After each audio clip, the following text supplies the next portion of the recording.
এর চেয়ে উত্তম কি আছে সেটাও দেন। রাসূল সাল্লাল্লাহু আলাইহি ওয়াসাল্লাম উসকে এসে বলেন, তোমাকে আমি শ্রেষ্ঠ একেবারে উৎকৃষ্ট পৃথিবীর এই চাইতে শ্রেষ্ঠ জিকির আর হতে পারে না। বলিয়া রাসূলুল্লাহ হাবিবাল্লাহ, এই জিকির তো আমরা করি, ভাবছিলাম যে এই দিকে করি, আর কিছু দেন বাড়িয়ে। রাসূল সাল্লাল্লাহু আলাইহি ওয়াসাল্লাম বললেন, তুমি কি জানো এর ওজন কত, এর ওয়েট কত, এর সম্মান কত, এর মর্যাদা কত? সাহেব বলি, ইয়া রাসূলুল্লাহ হাবিবাল্লাহ, জিকির করেছি কিন্তু এর ওজন, ওয়েট, মর্যাদা কখনো এই খুঁজে দেখে নেই। তখন রাসূলুল্লাহ সাল্লাল্লাহু আলাইহি ওয়াসাল্লাম বললেন, এর ওজন শুনলে তুমি অবাক হয়ে যাবে, এর মর্মতা শুনলে তুমি অবাক হয়ে যাবে। রাসূল সাল্লাল্লাহু আলাইহি ওয়াসাল্লাম বললেন, জানো লা ইলাহা ইল্লাল্লাহর ওজন কত? সাহেব বলেন, ইয়া রাসূলুল্লাহ, হাবিব বলেন, আল্লাহ রাসূল বলেন, তামাম পৃথিবীকে যদি এক পাল্লা রাখা হয়, লা ইলাহা ইল্লাল্লাহ এক পাল্লা রাখলে তামাম পৃথিবী যেতে ওটা বেশি ভারী হয়ে যায়।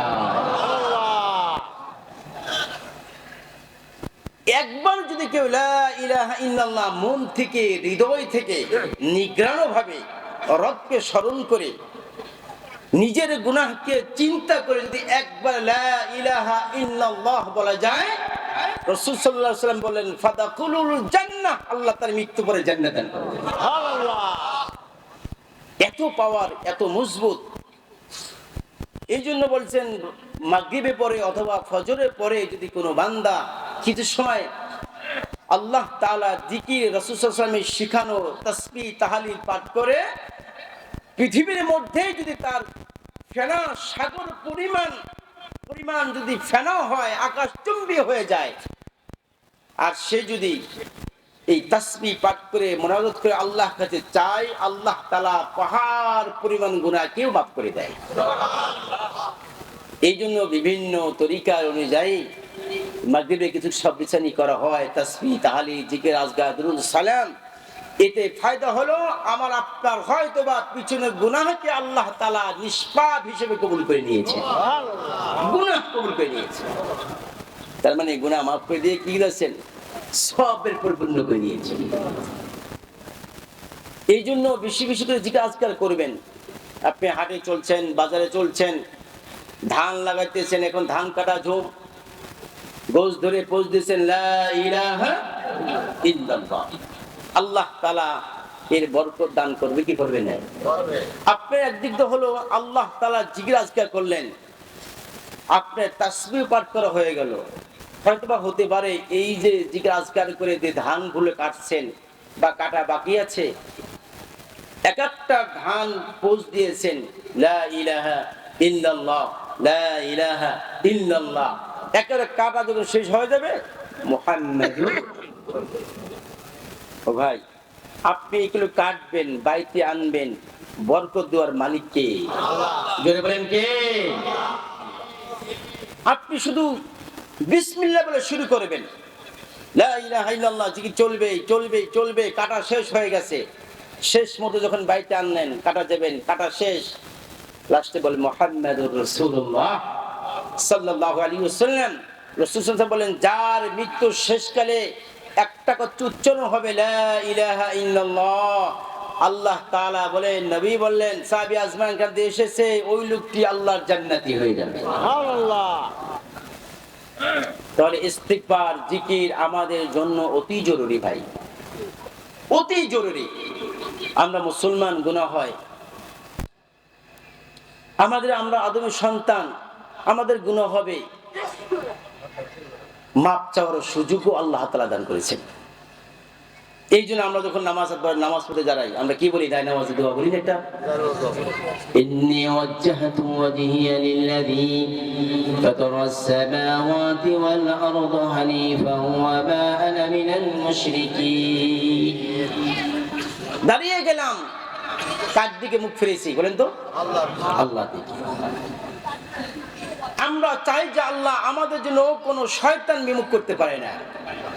শুধু আমরা দাঁড়িয়ে গেলাম, আমাদের বডিটা, আমাদের হাত পা, বডি, সিনা সব দিলাম কার পথে? আল্লাহ। ওমা আনা মিনাল মুশরিকিন, ইয়া আল্লাহ মুশরিকের সাথে আমাদের সাথে কি করো না, অন্তর্ভুক্ত করে দিও না। ও ভাই, এই যে আমরা নামাজ আদায় করি, সূরা ফাতিহা পড়ি কি পড়ি না?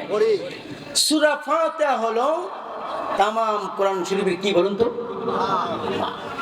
যেমন আমরা পৃথিবীর মধ্যে মাকে কদর জানি, মার পায়ের নিচে কি আছে? জোরেগান কে আছে? কি আছে জোরেগান?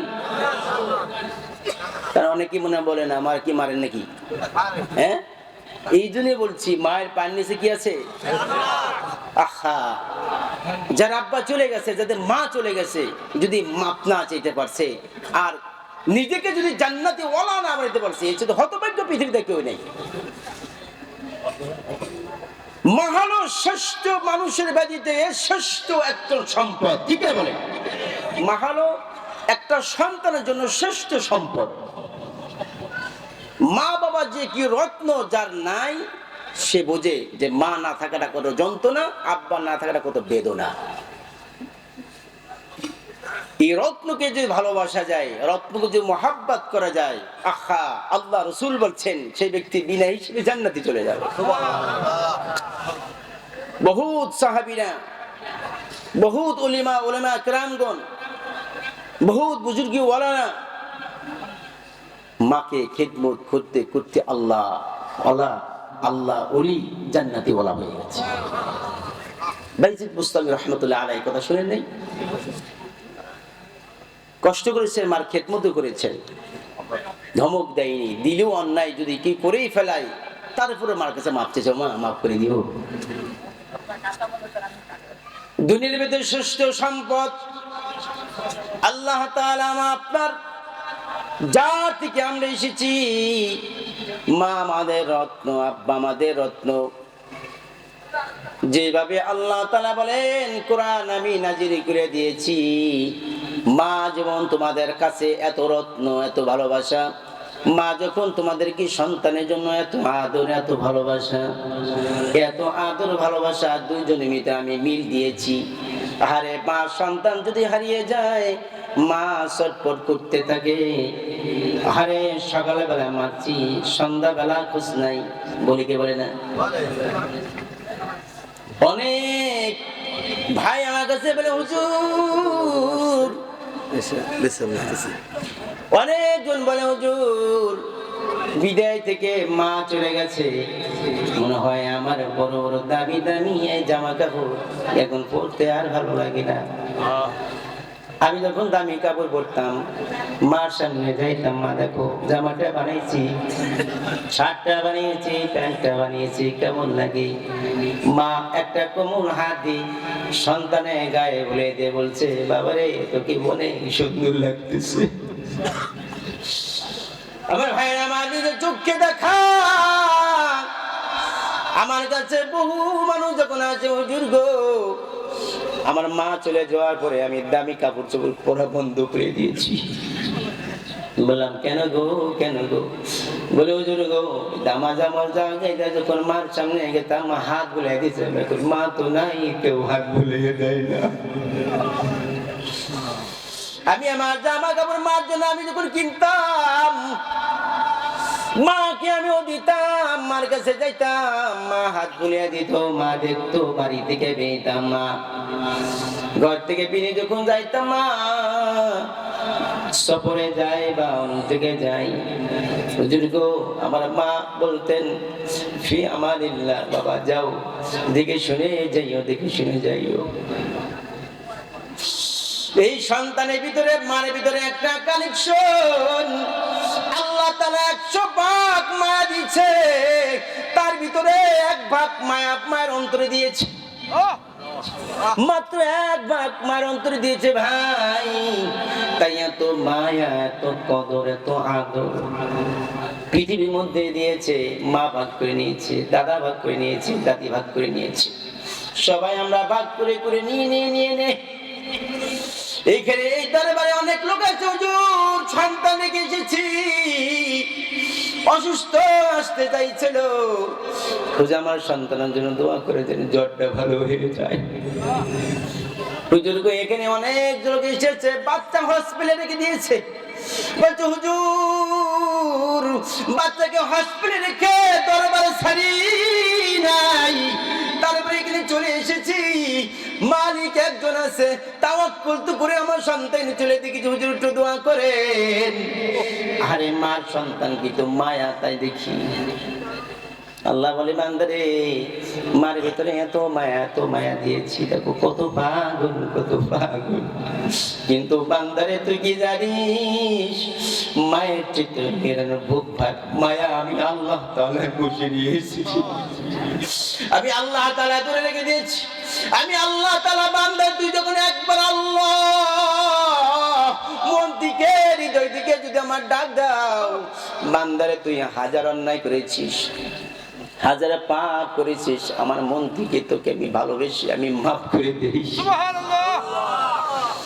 সবাই বলতে বললাম কোরআনে কারীম ভিতরে এই পুরা কোরআনের ভিতরে যে কোরআন করে দিয়েছে তার ভিতরে মা হলো সূরা ফাতিহা।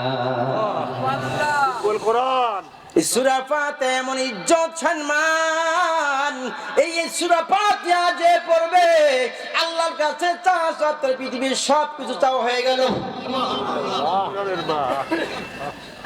আলহামদুলিল্লাহি রাব্বিল আলামিন আর রহমানির রহিম মালিকি ইয়াউমিদ্দিন ইয়্যাকা না'বুদু ওয়া ইয়্যাকা নাস্তাঈন ইহদিনাস সিরাতাল মুস্তাকিম সিরাতাল লাযীনা আন'আমতা আলাইহিম গায়রিল মাগদুবি আলাইহিম ওয়ালাদ-দাল্লিন। আমিন। আলহামদুলিল্লাহি রাব্বিল আলামিন। হে আমাদের প্রতিপালক আল্লাহ, সারা বিশ্বের মালিক কে? জোরে কোন, জবান ছেড়ে বলেন মালিক কে? সামাম পৃথিবীর মালিক হলো আমার আল্লাহ। আলহামদুলিল্লাহি রাব্বিল আলামিন। সমস্ত জগৎ পৃথিবীতে যা দেখেন কার মালিক? জোরে কোন। আর রহমানির রহিম, তিনি হলো দয়াবান, দয়াবান। আমরা নামাজ পড়ার সময় বলি আল্লাহু আকবার, আল্লাহ বড় না ছোট? জোরে কোন, জবান ছেড়ে বলেন ছোট না বড়? আল্লাহ বড় না ছোট? জোরে কোন। আল্লাহ হলো ওয়ালিউল, আল্লাহ হলো বড়। আল্লাহু আকবার যখন বললাম আমার আল্লাহ খুশি হয় না, বেজার হয়?